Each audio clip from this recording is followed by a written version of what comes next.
Assalamu alaikum and welcome to my channel Coding in CPP. My name is Hafiz Atiq and I am passionate about helping you unlock the world of programming. Today I am here to learn about the most basic topic of programming in CPP. I say every language it is a basic topic which is named as sorting. So basically there is various types of the sorting like bubble sorting, selection sorting, merge sorting, etc. So in these series of the videos we learn about the bubble sorting, selection sorting, etc. and so on. So first of all, sorting क्या होता है? sorting होता है कि कुछ चीज़ें या कुछ रिकॉर्ड या कुछ डाटा या कुछ नंबर जो हमें दिए गए हैं उन नंबर्स को, एंटिटीज़ को हम एक लिस्ट की फॉर्म में अरेंज कर दें। उसका ऑर्डर हम अपनी मर्ज़ी से अरेंज कर सकते हैं। इंक्रीजिंग से डिक्रीजिंग भी हो सकता है और डिक्रीजिंग से इंक्रीजिंग भी हो सकता है। तो फर्स्ट ऑफ ऑल हम यहाँ पर सीखेंगे बबल सॉर्टिंग। तो जैसा कि यहाँ पर मैंने डिक्लेयर किया हुआ है, सबसे पहले हमारे पास बबल सॉर्टिंग में एक इनिशियल अरे आती है जिसको हम एज ए अनसॉर्टेड अरे लेते हैं। तो सबसे पहले इसका हम सूडो कोड पढ़ते हैं जी। जैसा कि आप देख सकते हैं सूडो कोड में लिखा है compare the adjacent element and check the condition previous element is smaller than current element. If the condition is true, change the index of the two element under sorting. तो इसका मतलब क्या बनेगा? जैसा कि हम देखते हैं हमारे पास एक अनसॉर्टेड अरे आ गई है। तो हम जैसे ही सॉर्टेड अनसॉर्टेड अरे में जैसे यहाँ पर इनिशियल अरे को हम देखते हैं,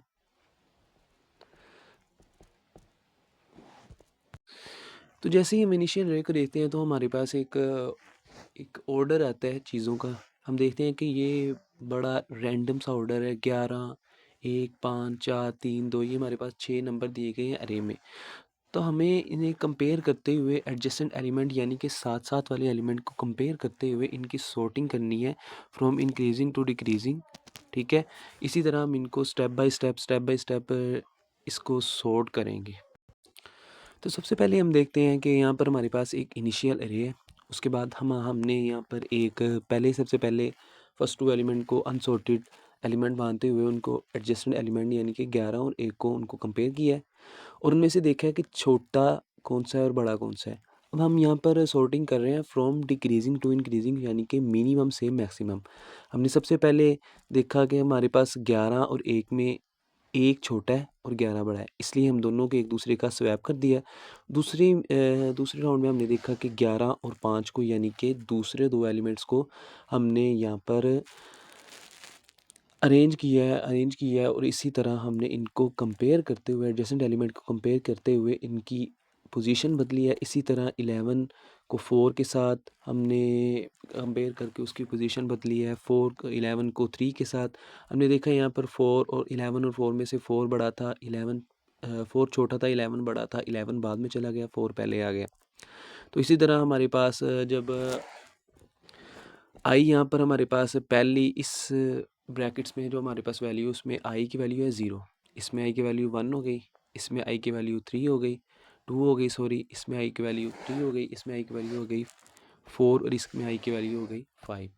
तो हम यहाँ पर हमेशा एक बात का ख्याल रखेंगे कि हमारे पास जितनी हमारे पास एंटिटीज़ दी होंगी, हमारे पास जितनी वैल्यूज़ दी होंगी आई की वैल्यू उस एंटिटीज़ में से एक माइनस करके आएगी और हमारे पास उतनी ही आइट्रेशन चलेगी बबल सॉर्टिंग के केस में। तो यहाँ पर हम देखते हैं कि हमने चौथे पाँचवें राउंड में हमने 11 और 2 को आपस में कंपेयर किया है। तो यहाँ पर हमारे पास एक इरेगुलर कह लें या इनकम्प्लीट सॉर्टेड अरे आ गए। तो सेकंड अरे हमने देखी कि पहली हमने अरे को ऐसे ही अनसॉर्टेड अरे को लेते हुए सेकंड आइट्रेशन चलाई। तो यहाँ पर हमारे पास आई कह सकते हैं कि हम यहाँ पर कह सकते हैं कि हमने यहाँ पर 1 और 5 को पहले कंपेयर किया, फिर 5 और 4 को किया, फिर 5 और 3 को किया, फिर 5 और 2 को किया, 5 और 11 को किया। हम यहाँ पर कह सकते हैं पहले और दूसरे को किया कंपेयर, फिर दूसरे और तीसरे को किया, तीसरे और चौथे को कंपेयर किया, चौथे और पाँचवें को कंपेयर किया, पाँचवें और छठे को कंपेयर करके ये हमारे पास आ गई हमारे पास एक फिर से इनकम्प्लीट अनसॉर्टेड अरे।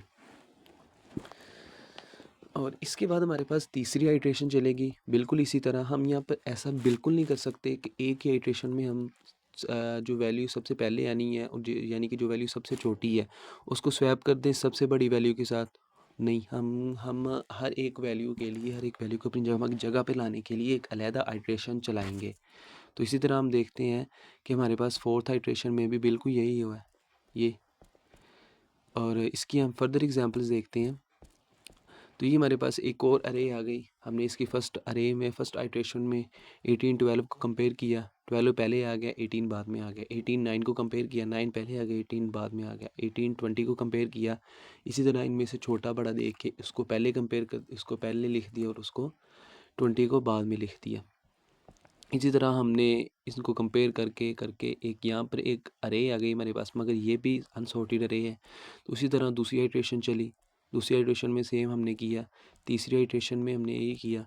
तो जैसा कि हमने पहले कोड में देखा था कि हमने अचानक ही हर एलिमेंट को अरे पहली ही आइट्रेशन में हमने सॉर्ट नहीं किया, बल्कि इसके लिए हमारे पास 5 आइट्रेशन चली हैं। यानी कि हमारे पास अगर एलिमेंट थे ना 7 एलिमेंट है, तो मैं जैसा कि पहले भी बता चुका हूँ कि अगर हमारे पास 7 एलिमेंट है उसके लिए हमारे पास आइट्रेशन चलेंगी 6। तो 6 आइट्रेशन में हमारे पास बबल सॉर्टिंग के केस में एक कोड सॉर्टेड होगा। इसके अलावा हम ये देखते हैं, ये भी हमारे पास इसी की एग्जांपल्स है और ये भी हमारे पास इसी की एग्जांपल है।